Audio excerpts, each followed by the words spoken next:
අපේ රටේ ශිෂ්‍යත්ව විභාගය ඊටාම බරපතල තරඟකාරී විභාගයක් බවට පත් වෙලා ඒක දරුවන්ගෙන් එහාට ගිහිල්ලා දැන් ශිෂ්‍යත්ව විභාගය අම්මලාගේ විභාගයක් කියලා හඳුන්වන තරමටම යම්කිසි තත්වයකට ඇවිල්ලා තියෙනවා. ඒ වගේම ළමුන් දහස් ගණනක් එකවර සහභාගී කරව ගන්න ඊටාම මේ ව්‍යාපාරික මට්ටමේ ශිෂ්‍යත්ව පන්ති පවා දකින්නට ලැබෙනවා.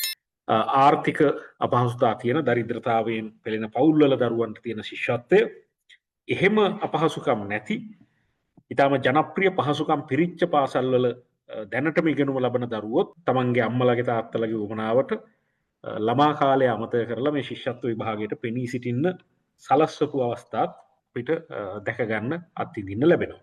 අපි මාතෘකාව කරගත්තේ පහේ ශිෂ්‍යත්ව විභාගයෙන් ප්‍රාථමික අධ්‍යාපනය විකෘති වීම වළක්වන්නේ කෙසේද යන්න. මම මුලින්ම වීරසිංහ මහත්මයාගේ යෝජනාව ඇත්තටම එතුමා වැදගත් යෝජනා දෙකක් කරා. පළවෙනි එක මේ විභාගය දක්ෂ දරුවන් තෝරා ගැනීම විභාගයක් බවට පත් කරන්න ඕන කියලා. ඒක අපිට ඇත්තටම විශ්ලේෂණ වලින් පේනවා. මම පෙන්වර මේ දෙවෙනි ප්‍රශ්න පත්‍රයේ. ඇත්තටම ඒකේ තියෙන්නේ මේ මොනවද ඒවට කියන්නේ මේ ලේසියෙන් උඩපන්තු තියනවා සෑහෙන. ඒවෙන් තමයි ළමයි ලකුණු ගන්නේ. දැන්ට ඇත්තටම මට අපි විභාග දෙපාර්තමේන්තුවට කතා කරනකොට මට තේරෙනවා මේගොල්ලෝ මේක අයින් කරන්න අකමැති. ඒක කරොත් ලොකු වෙනසක් වෙනවා මේ විභාග ප්‍රතිඵල වල. එතකොට ඇත්තටම ලොකු කලබීමකුත් ඇති වෙන්න පුළුවන් මේ ප්‍රශ්න පත්‍රය අයින් කරොත්. ඉතින් ඒක වෙන්නේ නැති. නමුත් ඒක අපි එකක් කළ යුතු දෙයක්. ඒක අපි අවධානය ගන්න ඕන. මේ විභාගයේ දක්ෂ දරුවන් තෝරන්න නම් ඒක දක්ෂ දරුවන් තෝරන විභාගයක් වෙන්න ඕන. ඒකේ වැඩි ලකුණු ගන්න සංඛ්‍යාව අනිත් ඔක්කොටම වඩා 175කට වැඩි ලකුණු හම්බ වෙනවා. අඩු ලකුණු සංඛ්‍යාව 125ක් වෙන ප්‍රශ්න පත්‍ර තියෙන්න බෑ. ඔක ඇත්තටම තිලොක් සුන්දරී කාර්යසම් මහත්මිය ඉතාම පැහැදිලිව ලිපියක දැක්වලා තිබ්බා. මේ ලිපිචරම් පැහැදිලි නෑ. නමුත් ඉතාම එතුමා අවධාරණය කරලා තිබ්බේ ඕක තමයි අපේ මේ ඩිසයින් එක සම්පූර්ණයෙන් වැරදි කියලා මේ විභාගෙ. ඉතින් ඇත්තටම අවාසනාවකට ඒ වගේ අය දැන් මම හිතන්නේ නැහැ අපේ රටේ. නමුත් ඒකේ ඩිසයින් එකේ අපේ විභාගයේ දක්ෂ දරුවන් තෝරන්න අවශ්‍ය විභාගයක් කරන්න ඕනකෝ. නමුත් අනිත් එක මේක මිම්මක් හැටියට ගැනීම ගැන එතුමා කතා කරා. ඇත්තටම ඔය ගන්න වාර්තා කරන්න වෙන්නේ මේකයි කියන එක. ඉතින් වාර්තා කරන දේ තමයි ඔය කියනෝනේ ඉල්ලන දේ තමයි කරන්නේ. ආණ්ඩුවේ මධ්‍යම ආණ්ඩුවේ මොකක් හරි ඉල්ලනවා නම් ඒක තමයි කරන්නේ. ඉතින් ඒ ඉල්ලීම නවත්තන්න පුළුවන් නම් ඇත්තටම පාසල නිදහසක් ලැබෙනවා කියන අදහස එතනින් ආවා. නමුත් ඉල්ලීම නවත්තනවා නම් ඒකට අපිට විකල්පයක් දෙන්නත් ඕන. ඒක ඉතාම හොඳ අදහසක් එතනින් ආපු. ඒ අදහස් දෙකට මම ස්තුතිවන්ත වෙනවා. ඊළඟට තවත් එකක් තමයි 8ට වඩා 8 පන්ති වඩා 5 පන්තියේදී තේරුම්ක් කිරීම හොඳයි කියන එක අපි කල්පනා කරලා බලන්න. අපි කරා රටවල් කීපයක සංසන්දනය කළ බලලා කොයි අවුරුද්දේද මේ වගේ තීරණාත්මක විභාගයක් තියන්නේ කියලා අපි සිංගප්පූරුව, මැලේසියාව, ඇමරිකාව, එංගලන්තය සහ ෆින්ලන්තය. අතකොට ලංකාවේ තමයි කලින්ම තියෙන්නේ මේ වගේ විභාගයක් ළමයින්ට. සිංගප්පූරු ඉතාම තරංකාරී විභාගයක් තියෙනවා PSLE primary school leaving examination. මේක ඇත්තටම ඒකෙන් ළමයි තෝරගන්නවා. ඔයගොල්ලෝ තාක්ෂණික වෘත්තීය අංශය යනවාද, තාක්ෂණික අංශය යනවාද, නැත්නම් යුනිවර්සිටි විශ්වවිද්‍යාල යන ස්ට්‍රීම් එක යනවාද කියලා මම හිතන්නේ 7 පන්තියේදී තෝරගන්නේ. වෙනස් අදහස් තියෙනවා.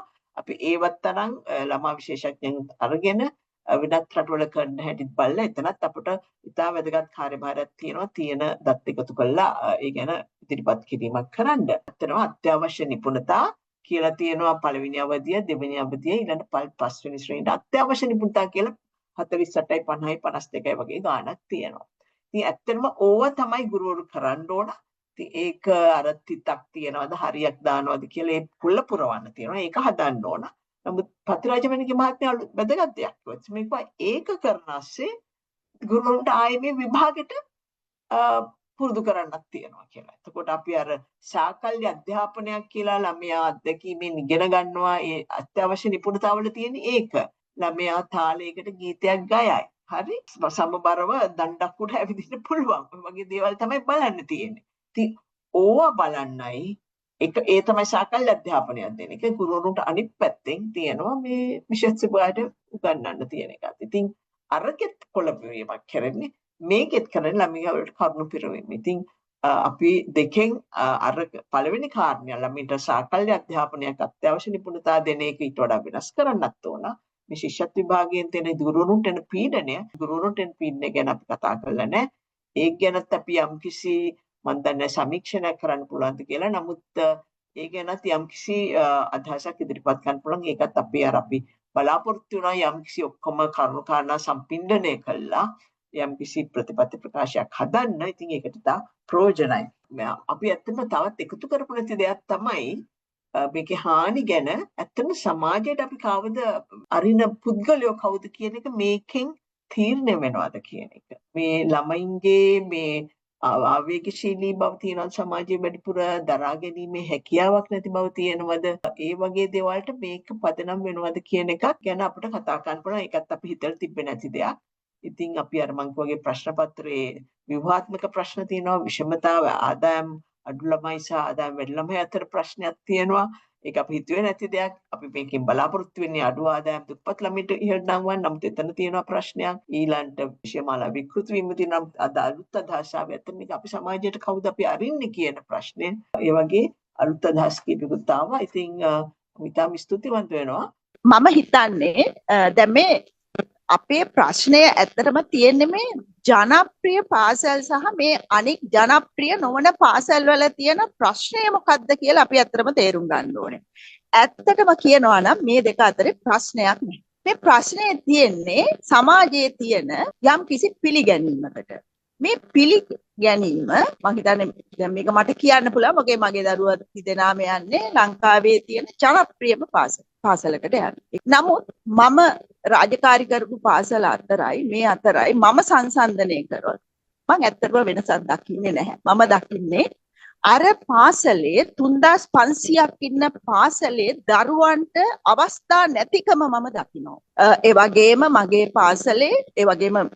පාසල කියලා මම දැන් ශ්‍රාමික. නමුත් මේ මගේ පාසලේ මම දරුවෝ 500ක් ඉන්නවා. මම 500 ගැනම එකිනෙකා ගැන මම කියන්න දන්නවා. මම පවුල ගැන දන්නවා. මට නම කියලා කතා කරන්න පුළුවන්. අපි හරි සමීපයි. තර පාසලක කිසිම සමීපතාවයක්. අපි කොහොමද මේ මනෝ සමාජීය සංවර්ධනය සිද්ධ කරන්නේ එච්චර දුරස්ත සම්බන්ධතා සමගින්? මට පළවෙනිම එක ඒක. ඒ නිසා මේ වැඩි කිරීම නෙවෙයි ඇත්තටම. සුබග දරුවෝ ඕනෑම පාසලක මේ අවස්ථාව ලබා ගන්නවා. මං කියවනේ මගේ පාසල තාම තරඟකාරී පාසල් සමූහයක් මැද තිබුණා.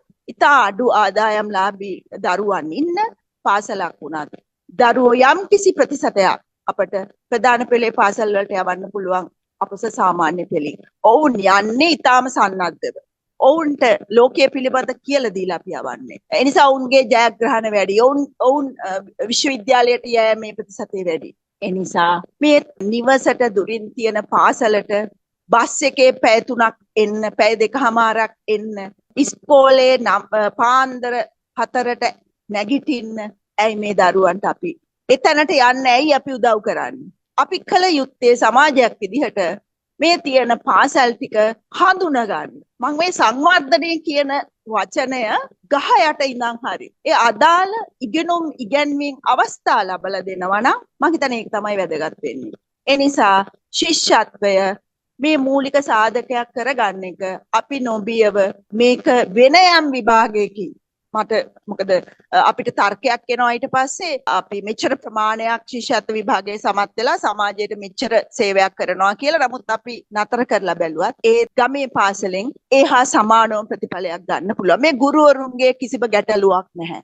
මොකද මම එකක් කියන මේක කියන්න ඕනේ සමාජයට. මොකද අපිට ජනගත වෙන්න අවස්ථා නැහැ. මම නැවත වාරයක් කියනවා ශිෂ්‍යත්ව විභාගයේද සුබගය තෝරන්න, දක්ෂය තෝරන්න, රෝඩ් ලර්නින් මෙමරි එකෙන් නෙවෙයි. මේ හැකියාව තියෙන අය තෝරගන්න. මොකද මේ ශිෂ්‍යත්වයේ සමත් වෙන බහුතරයක් කරන්නේ බයොලොජි, මැත්ස් කියන අංශ දෙක කරන්නේ. ඔවුන්ගේ සමත් වීම ප්‍රතිශතය වැඩි. හැබැයි මම කියන්නේ ඒ දරුවෝ සමාජයට අවශ්‍ය වෙන්නේ සමබර පෞරුෂයෙන් ඉන්නවා කියලා මම කියන්නේ නැහැ. ඔවුන්ගේ විවිධ හැසිරීම් ගැටලු තියෙනවා. ඔවුන්ට ඉවසීම නැහැ. සහකම්පණය නැහැ.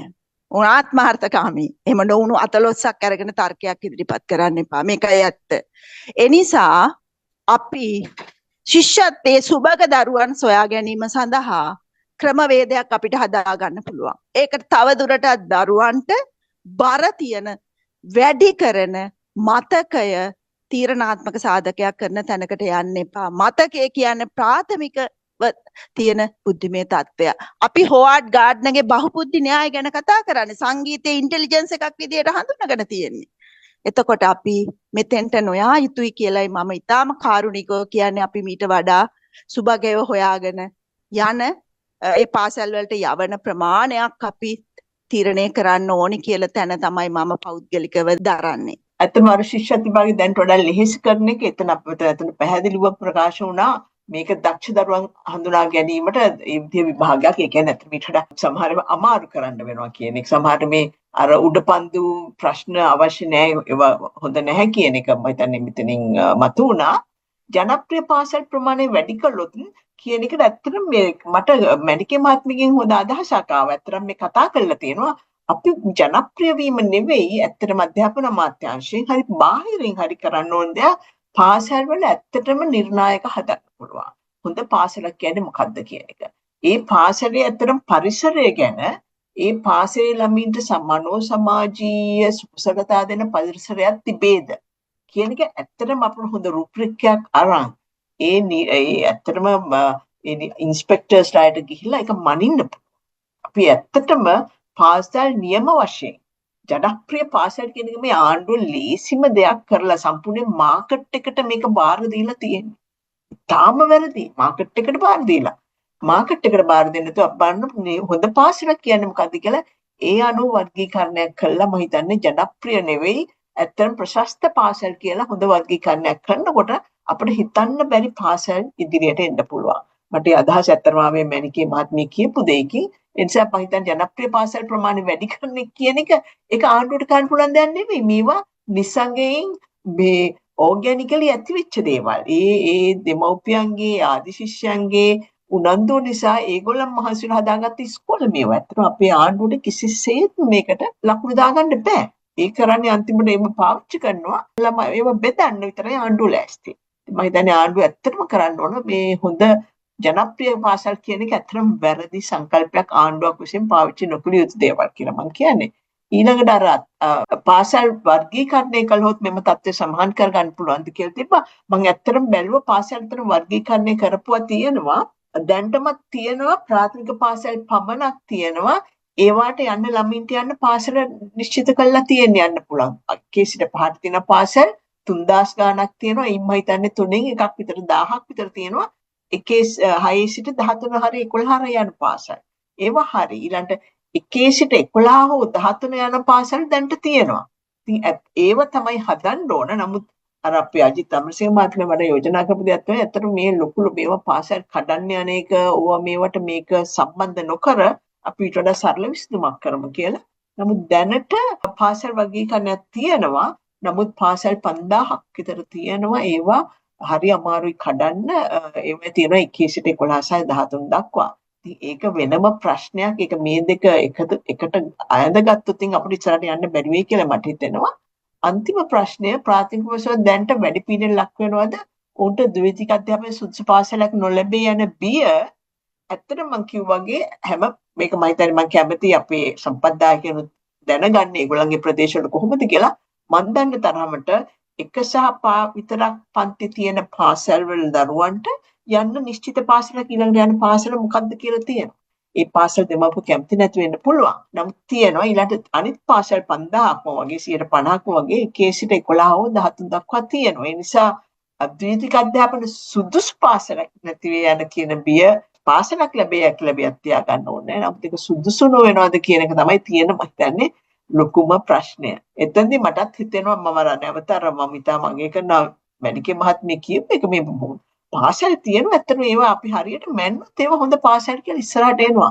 විශේෂයෙන් මේ බයිලින්ගුවල් এডুকেෂන් කියන එක 6 පන්තියේ ඉඳන් භාෂා දෙකෙන්ම ඉගෙන ගැනීමේ අවස්ථාව ඇත්තට මම දන්න හැටියට ප්‍රධාන පෙළේ පාසල් වලට එන ශිෂ්‍යත්වයෙන් එන දරුවන්ට ඒ අවස්ථාව ලැබෙන්නේ නැහැ. එතනදි විභාගයක් තියලා ඒකෙන් ගන්නවා. එතකොට යා ශිෂ්‍යත්වයෙන් ළමින්ට මේ ද්විත ඉංග්‍රීසි මාධ්‍යයෙන් ඉගෙන ගැනීමේ අවස්ථාව ලැබෙන්නේ නැහැ. ඇත්තට මේ ගමේ පාසලේ ඒකට යන්න තියෙන පාසලේ ඉංග්‍රීසි මාධ්‍ය කොහොම හරි එක විෂයක් හරි කරන්න පුළුවන්. ඒවට වඩා ආකර්ෂණීය වෙන්න පුළුවන්. ඒව වඩා සුදුසු වෙන්න පුළුවන්. ඉතින් අපිට කරන්න පුළුවන් දේවල් තියෙනවා ඒ අනුව. ඉතින් මම හිතන්නේ ඒක තමයි තවත් අහලා තියෙන ප්‍රශ්නයක් මයිකල් හිමිට චැම්ප් මෙන්ඩිස් මහතා ඒක මම හිමිට කල්පනා කළා කියන්නම්. any specially identified in Any specialty identified in grade 5 to 8? Can teacher exchange happen between popular schools and remote schools? ඇත්තටම මේ teacher exchanges කියන්නේ ගුරුවරුන් අනිවාර්යෙන් ඒක මම නැවතත් අපි සම්පත්දායකුත් ඉස්තර අනිවාර්යෙන් අවුරුදු යම්කිසි ගානකට සැරයක් මාරු වෙන්න ඕන. teacher අපේ එහෙම ප්‍රශ්නයක් නැහැ. Specialties identified in grades 5 to 8 නෑ හැමෝම මම හිතන්නේ අපි අධ්‍යාපන ප්‍රතිසංස්කරණ වල කරපු දෙයක් තමයි අවුරුදු 16 වෙනකන් O level වෙනකන් ළමයිව අපි තෝරන්නේ නෑ vocational technical කියලා සිංගප්පූරුවේ මම වගේ 7 පන්ති හරි 8 පන්තියෙන් තෝරනවා. අපි එහෙම තේරීමක් නැහැ. ඒක මම හිතන්නේ ප්‍රගතිශීලී දෙයක් හැටියට තමයි හඳුන්වලා දීලා තියෙන්නේ. ඒක මම සමහර කෙනෙක් එකට එකඟ නොවෙන්න පුළුවන්. පළවෙනි එක මේ අපි සුජාත ගමගේට මැඩම් මම මේ කිව්වේ එක දෙකේ ප්‍රශ්න පත්‍රයේ ලකුණු වැඩි කියලා අඩු වෙලා කියලා කියන්නේ දැන් අර පරිසරයේ කොටසට යාළගේ ලකුණු වැඩි. නමුත් ගණිත කාර්යතාව කියන කොටස කියන්නේ ගණිත හැකියාව සහ මේ භාෂා හැකියාව අන්න ඒ ටිකේ තාක්ෂර පාඩම අඩු ළමයි කි. අන්න ඒකයි මම එතන කියන්න උත්සාහයි. තව එකක් තමයි දැන් අපි කතා කරපු පාසල් වර්ගීකරණය. වර්ගීකරණය ඇත්තටම මේ තියෙන 1-5 ඊළඟට ඒ කාණ්ඩය දෙවෙනි කාණ්ඩය සහ A1 AB කියලා කියන්නේ තුන්වෙනි කාණ්ඩේ පාසල් කියන්නේ 1-5 පාසල් ටික. එතකොට දෙවෙනි කාණ්ඩය කියන්නේ 1-11 පන්ති. ඊළඟට ඒක AB කියන්නේ 1-12-3 පන්ති. ඩබල් එකක් තියෙනවා මේ විද්‍යාව තියෙන පන්ති තව සුපර් ගේඩ් එකකට යනවා. ඒකයි වර්ගීකරණය ලංකාවේ දැනට. ඊළඟ එක තමයි මේ පාසල් දැන් කතා කරන්නේ ජනප්‍රිය පාසල් කියන සංකල්පය. මම හිතන්නේ ඇත්තටම දැන් ඉස්සතේ සමත් වෙලා යන ළමයින්ට යන්න බෑ සමහරට අර මම කියන්නේ පිළිගන්න නම් ඒ ගැන මෙච්චර කතා කරන්න බෑ කියලා පාසල් ඇත්තටම අපි පෞද්ගලිකවම දන්නවා මේ පසුගිය කාලේ ජනප්‍රිය පාසල් මාතර නගරේ තියෙන ජනප්‍රිය පාසල් කීපයක ප්‍රාථමික අංශ වෙනස් කරන්න උත්සාහයක් ගත්තා පසුගිය රජයේ කාලේ. නමුත් ඒකට විශ්ව සංගම් සහ දෙමව්පියන් ලොකු විරෝධයක් දැක්වුවා. මම ඒක විය යුත්තක් කියන අදහස නම් මම ඉන්නේ. ඔබ කියන්නේ ප්‍රාථමික පාසල් වෙන් කළ යුතුයි කියලා ඒ වෙන්නේ. ඔව් එහෙම එක වෙන් කර යුතුයි. මොකද එහෙම නැති වුණොත් එහෙම ඇත්තටම අර ගම්බද ළමයින්ට එන්න කියන්නේ ප්‍රාථමික පන්තියක අපි දැන් සාමාන්‍ය ළමයි 40ක් නේ. කොට ශිෂ්‍යත්වයේ ළමයි 40න් පන්ති 4ක් යනවා සාමාන්‍ය ජනප්‍රිය පාසලක. ඒකට ළමයි 160ක් ඉන්නවා පන්තියක. ඒකට 6ට ඕකෙන් ළමයි 20ක් 25ක් වගේ නම් පන්තියේ පාසලේ පාස් වෙන්නේ. ළමයි 150කට කියන්නේ 140 ප්‍රමාණයක් 6 පන්ති ඉන්නවා ඒ ජනප්‍රිය පාසලේ. එතකොට ඒ පාසලට යන්න පුළුවන් වෙන්නේ අනිත් පාසල් වලින් නැත්නම් ගම්බද පාසල් වලින් එන්න පුළුවන් වෙන්නේ ඒ ළමයි 40 සීමාවක් පන්තියකට ඉන්න පුළුවන්. එතකොට ළමයි සීමිත ප්‍රමාණයකට තමයි ලැබෙන අවස්ථාව. ඒ කියන්නේ 6 පන්ති ළමයි 100ක් ඉන්නවා කොයි ප්‍රතිශතයක්ද ශිෂ්‍යත්වයෙන් එන්නේ කොයි ප්‍රතිශතයක්ද ප්‍රාථමිකයේ ඉඳන් එම පාසලෙන් මේ ඉහළට එන්නේ 10%කටත් අඩු ප්‍රමාණයක් වගේ ගොඩක් කියලා වෙනවා. ඔව් සමහර පාසල් වලට එන්න පුළුවන් හැකියාව. ඔව් මම කරු උදාහරණයක් ගත්තේ අපි ඉන්නවා බස් එකක් එනකම් පොලිමේ. හරි රෑ තිස්සේ ඉන්නවා මේ බස් එකේ සීට් එකක් අල්ලගන්න. බස් එක එනකොට ස්ටෑන්ඩ් එකට බලනකොට ආසන 90%ක්ම පිරීලා තියෙන්නේ. හරි මෙච්චර මහන්සි වෙලා මේ බලන් හිටියේ මේ ආසන 10%කට. අන්න ඒ වගේ තත්ත්වයක් තමයි ඇත්තටම මටත් හිතෙන්නේ මේ ජනප්‍රිය පාසලට ඇතුල් කරනවා කියලා. නමුත් අපි ආනන්ද බැලුවා ආනන්ද විද්‍යාලයේ ඇත්තට මට පේුණා 50%ක් මේගොල්ලෝ සම්පූර්ණයෙන් ප්‍රාථමිකයේ ඉන්නවනම් ළමයි 500ක්. ඒක මම තව ස්ථිර කරන්න ඕන. මේ 6 පන්ති වල දෙගුණයක් කරනවා. මොකද ඒ තරම් ඉල්ලීමක් තියෙන නිසා සමහර පාසල්වල 50%කින් වැඩි. නමුත් රාජකීය විද්‍යාල මම කොහොමද දන්නේ නැහැ. මට හිතෙනවා සමහර රාජකීය විද්‍යාල ඊට අඩුයි. 10%ක් හෝ 120කින් තමයි 6 පන්තිය වැඩි වෙන්නේ මේ ශිෂ්‍යත්වලාභීන් නිසා. මම බොහොම කෙටි ප්‍රශ්න කීපයක් අහන්නේ. පළවෙනි එක තමයි මේ ශිෂ්‍යත්ව විභාගය අපි පවත්වාගෙන යනවද නැද්ද? නැත්තම් විකල්පයක් මොනවා හරි තියෙනවද? එක. දෙක අපේ පාසල් පද්ධතියේ ගුරු මහත්ම මහත්මීන් ඉන්නවනේ. ඒ සියලුම ගුරු මහත්ම මහත්මීන්ගේ දරුවෝ ඔය ජනප්‍රිය පාසල් වලට තමයි යන්නේ. හැබැයි ඒ ගුරු මහත්ම මහත්මීන් උගන්වන පාසලේ තමන්ගේ ළමයව තියාගන්නේ නැහැ. ඇයි ඒ කියන්නේ අතන අර ජනප්‍රිය පාසලේ යම් සාධනීය තත්ත්වයක් තියෙන නිසා තමයි මේක තල්ලු කරගන්නේ. එතකොට මේ ශිෂ්‍යත්ව විභාගය කියලා කියන්නේ ගමේ ඉන්න පොඩි මිනිහට පොඩි මිනිස්සයාගේ දරුවට යන්න තියෙන එකක්. ඉඩ කඩක් දොරක් එක දොරක් කැරෙනවා. ඒ දොර අරගෙන ඇවිල්ලා අද මේ සමාජයේ ඉහළට ආපු මිනිස්සු ගොඩාක් ඉන්නවා. මේ සිවිල් සර්විස් එක ගත්තත්, වෛද්‍යවරු, ඉංජිනේරුවරු ගත්තත් මේ ශිෂ්‍යත්ව විභාගයෙන් ජනප්‍රිය පාසල් වලට ඇවිල්ලා ජීවිතේ ජයගත්ත මිනිස්සු ප්‍රමාණය මම හිතන්නේ වැඩි. හැබැයි දැන් ආනන්ද විද්‍යාලය ගත්තොත් ඒකේ එක වසරේ ඉඳලා 5 වසරට එන ළමයි ටික ලැබෙන මොන ප්‍රතිඵලය වුණත් ආනන්දේ 6 වසරට දානවා. එතකොට ගමේ ශිෂ්‍යත්ව පාස් වෙලා එන ළමයාට නැහැ අවස්ථාව සමහර විට. එතකොට ලකුණු 180 190 අරගෙන ආනන්දයට එනකොට ඈතින් හැබැයි ලකුණු 50ක්වත් ගත්තේ නැති ආනන්දෙම හිටපු ළමයා අර පන්තියට යවෙනවා. ඒකට මෙන්න මේ ගැටලුව අපි විසඳ ගන්න ඕන. ඊළඟට තියෙන ලොකුම ප්‍රශ්නේ තමයි මේ ගුරු හිගය. අපි මොනව කතා කරත් ඈත ගම්බද පළාත්වලට ඒ උමනා කරන දක්ෂ ගුරුවරු නැහැ. ඒ නිසා මේ ගම්වල ළමයින්ට ලොකු අසාධාරණයක් වෙනවා. මේක ලොකු මං හිතන්නේ අපේ සුජාත මැඩම් ඉන්නවා. අපි මේවා දිගට කතා කරලා තියෙනවා.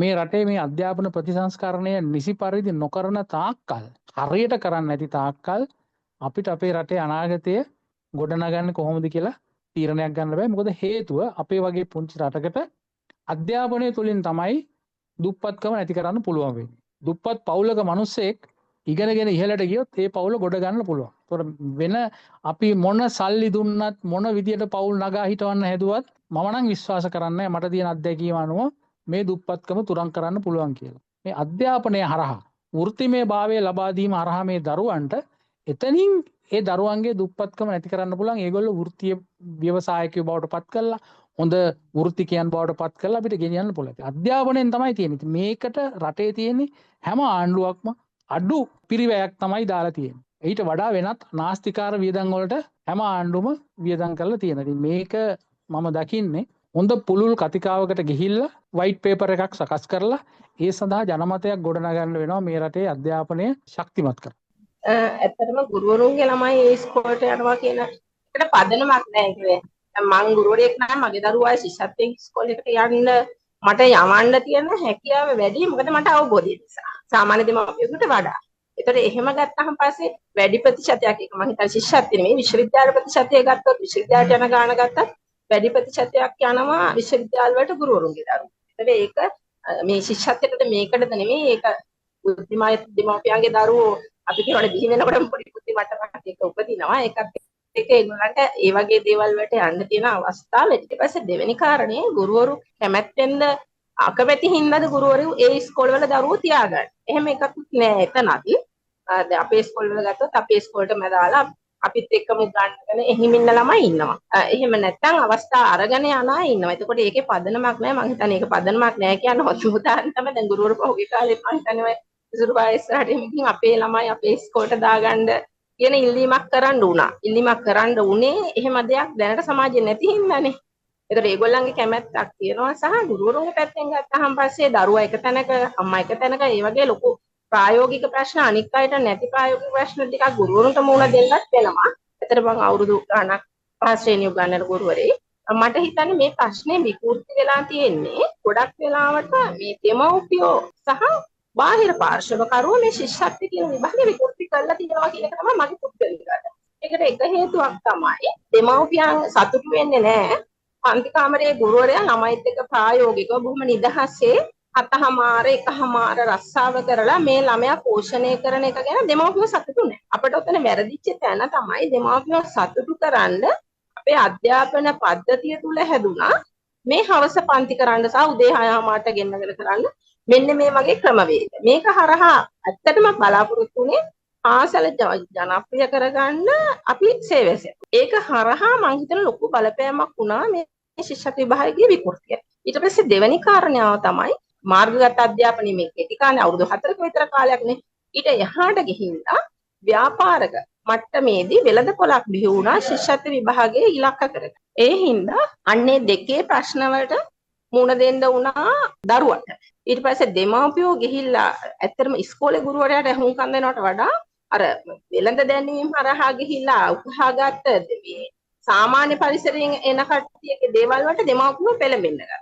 ඒකට අකදිම උදාහරණයක් තමයි මම හිතන විදිහට දැන් ගිය අවුරුද්දේ සහ ඊට ඉස්සෙල්ලා අවුරුද්දේ දෙමාපියෝ ලොකු උද්ඝෝෂණ කරා අපේ ළමයින්ට විභාගෙට ලියා ගන්න බැරි වුණා. අපි උගන්වපුවා නෙමෙයි යාළුවෝ. ඇත්තටම උනේ මාර්ගගත පන්තිවල සහ පිටට තියෙන ටියුෂන් වල දෙමාපියෝ ඉගෙන ගත්ත එක ඒගොල්ලෝ දැක්කා. හැබැයි පන්ති කාමරේ ගුරුවරයා උගන්වපු එක දෙමව්පියෝ දැක්කේ නැහැ. හැබැයි ප්‍රතිඵල එනකොට ශිෂ්‍යත්වයේ කඩේම් ලකුණු එනකොට දරුවෝ හොඳ ලකුණු අරන් තියෙනවා. එහෙනම් අර දෙමව්පියෝ අර එහෙම කියද්දි දරුවෝ කොහොමද ලකුණු ගත්තේ? විභාගේ ප්‍රශ්න පත්‍රයට ගැළපෙන දෙයක් පාසල තුල දරුවට ප්‍රායෝගිකව සහ නිර්මාණශීලීව ගුරුවරයා දෙනවා. හැබැයි මේක ගැන සමාජයේ බහුතරයක් දෙමාපියෝ සතුටු නැහැ. ඒ හින්දා මේ අර වෙළඳපොළ මාෆියාවට අහු වෙච්ච නිසා තමයි මේක වෙලා තියෙන්නේ. ඊට පස්සේ ප්‍රමිතියකින් තොරව ඉගෙනුම් ආධාරක කට්ටල සෑහෙන ප්‍රමාණයක් මේ සමාජයේ දැන් වෙළඳපොළේ තියෙනවා. ඒතර මේක නිසා ළමයාට ළමයා අහිමි කරලා තියෙන්නේ ගුරුවරුන්ටත් වඩා ළමයිගේ දෙමව්පියෝ. දැන් මට අපේ දුකේ ගුරුවරයෙක් විදිහට අපේ සමහර ළමයින්ව රෑ 11ට ප්‍රශ්න පත්‍ර කරනවා. ප්‍රායෝගිකව පෙන්වලා තියෙන මේ උගන්වන මහා ගොඩක් උගන්වන්න නැතුව ළමයාට මේ විභාගේ ජය ගන්න ඉලක්කයට ගෙනියන්නත් පුළුවන් කියන්නේ. ඒ ඉලක්කයට ජය ගන්න ගෙනියන්න පුළුවන්කම තියෙද්දි හැබැයි අපි අනවා දෙමව්පියෝ අන්නේ එක පළවෙනි කාරණා තමයි අපේ පද්ධතියේ වැරදිච්ච තැන තමයි ඉල්ලුමට හරියන සැපයුම දෙන්නේ. ඒතර අපි හැමදාම අපි වෙනස් වෙන්නේ නැත්තා. ඒතර පොත කොච්චර ප්‍රමාණයක් අම්මා ගෙදර යනකොට දරුවගේ පොතේ පිටු කීයක් පිළිලාද අද දවසේ කියන එකට උත්තර හොයන්න ගියා අපේ අධ්‍යාපන පද්ධතියේ. එන්නේ ඒකට සිලබස් එකේ හැම එකක් නැති වුණාට ප්‍රායෝගික පන්ති කාමරේ කොච්චර දැන් පරිසරය ප්‍රායෝගික අධ්‍යක්ීම් දෙන්න ගියාට ගෙදර ගියාම පොතේ මුකුත් නැතුව දෙමව්පියෝ සතුටු නැති ගුරුවරයා පොත පුරවලා යවන්න පෙළඹෙනවා. මෙන්න මේ ගුරුවරයාගේ භූමිකාව අඳුරගෙන ඒ භූමිකාවේ ස්ථිරසාර ලෙස හිටගත්තා නම් මේ විකෘතිය මේ තරමට යන්නේ නැහැ කියන එක මම විශ්වාසයි. ඊට පස්සේ ඊළඟ එක තමයි දැන් පළවෙනි ප්‍රශ්න පත්‍රයේ දෙවෙනි ප්‍රශ්න පත්‍රයේ මම දන්නේ මම විග්‍රහ කරගෙන තියෙනකොට දෙවෙනි ප්‍රශ්න පත්‍රයේ ළමයාගේ දැනුම මානවා පළවෙනි එකේ බුද්ධිය මානවා. ඒතර දැනුම කියන එක අපිට දෙන්න පුළුවන්. ළමයට ගන්නත්. ඒතර විෂය කරුණු ටික උගන්වනවා. ඒක කොච්චර දක්ෂ විදිහට තියුණු විදිහට ගුරුවරයා උගන්වනවද? අන්න ඒක තුල දරුවෝ ඒක උකහා ගන්න. හැබැයි පළවෙනි ප්‍රශ්න පත්‍රයේ උගන්වලා කරන්න පුළුවන් එකක් නෙමෙයි 100%. මට හිතෙන්නේ 25% විතර තමයි අපිට තියෙන්නේ. ඒකට ගුරුවරයාගේ පෙළඹෙන. ඒක අපිට පරිසරය හදලා ළමයාගේ බුද්ධිය වර්ධනය වෙන විදිහේ ක්‍රියාකාරකම් වලින් දරුවා තමයි බුද්ධිය වර්ධනය කරගන්න ඕනේ. මෙන්න මේක අඳුරගන්නේ නැති අය අර ළමයා පන්නලා ප්‍රශ්න පත්‍ර මහා ගොඩක් කළා පළවෙනි ප්‍රශ්න පත්‍රයේ ලකුණු ගන්න හදනවා. ඒකට කදිම ප්‍රශ්න පත්‍ර දැන් සැකසමින් පවතිනවා. ඊ අවුරුද්දේ පළවෙනි ප්‍රශ්න පත්‍රයේදී ඊට ඉස්සෙල්ලා අවුරුද්දේ ප්‍රශ්න දැන් අලුතෙන් හැදෙන ප්‍රශ්න පත්‍ර තුල ඇත්තටම මට හිතෙනවා නියම සැබෑ බුද්ධිමත් දරුවා ඒ එක පත්‍රයෙන් මැනෙනවා. ඒ හින්දා තමයි ලකුණු 143ට කට් ඔෆ් එක එන්නත් ඊට පස්සේ දරුවා පළවෙනි ප්‍රශ්න දෙවෙනි ප්‍රශ්න පත්‍රයේ හොඳට ලියනවා. මේ සාමාන්‍ය 50% ගත්තා ශිෂ්‍යත්වයේ සමත් වෙන මට්ටමට කඩේම් ලකුණ පල්ලෙහාට බැස්සේ දැන් අපි අතට ලැබෙන ප්‍රශ්න පත්‍රයේ හොඳකම නිසා. ඒතර මෙන්න මේක තුල දැන් කටපාඩම් කරන දරුවා බිහි කරනවා කියන එක වර්තමානයේ ශිෂ්‍යත්ව පේපර් එක තුල වෙනස් වෙලා තියෙනවා. ඒතර ප්‍රායෝගික දැන් ගමේ දරුවා ශිෂ්‍යත්වයේ ඉහළ ලකුණු ගන්නත් නගරේ දරුවා ඒ ඉලක්කේ ජය නොගන්නත් හේතුව ප්‍රායෝගික අධ්‍යක්ීම ගමේ දරුවා ගන්නවා නගරේ දරුවා ඒ අරක ගන්න කෘතිම. මෙන්න මේ දේ හරියට අවබෝධ කරගන්න.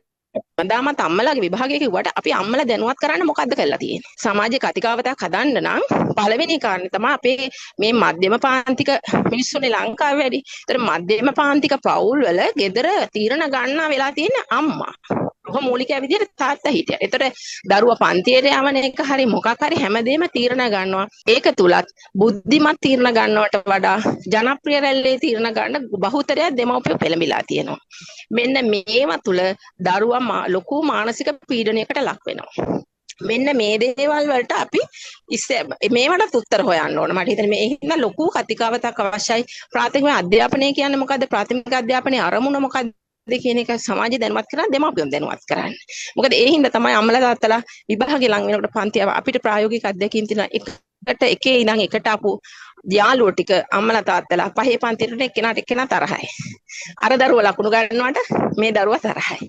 ඒක හැදිලා තියෙන්නේ මොකද ඇත්තටම මේ සුළු පිරිසක් වෙන අධ්‍යාපන ශාස්ත්‍රයේ ඉන්න අය නෙමෙයි බහුතර ලක්ෂ 2.5ක් 3.5ක් වෙන පද්ධතිය පිරිස විසින් මේක හැදිලා. ඊට පස්සේ ජනප්‍රියතලයේ වැඩසටහන ජනප්‍රියතලයේ ශිෂ්‍යත්ව මොකද සම්මාන්ත්‍රණ පුහුණු වැඩමුළු දේවල් මේවට නීතිමය පදනමකින් තොරව රජය මේ අවසර දෙනවා. මේව හරහා වෙන හානිය කතා කරන්නේ නැතුව විභාග විතරක් වෙන හානිය නෙවෙයි මේ විභාගය නිසා වෙන හානියට හේතුපාදක වෙච්ච අවශේෂ කාරණා මොනවද? අන්නේ අවශේෂ කාරණා කොයි මට්ටමෙන්ද මේකෙන් ඉවත් කරන්න ඕනේ. ඉතින් වටේ තියෙන දේවලුත් ඉවත් කරන ගමන් තමයි අපි මේ මැදේ තියෙන ප්‍රශ්නෙටත් උත්තර හොයන්න ඕනේ කියන එක තමයි මගේ පුද්ගලික අදහස.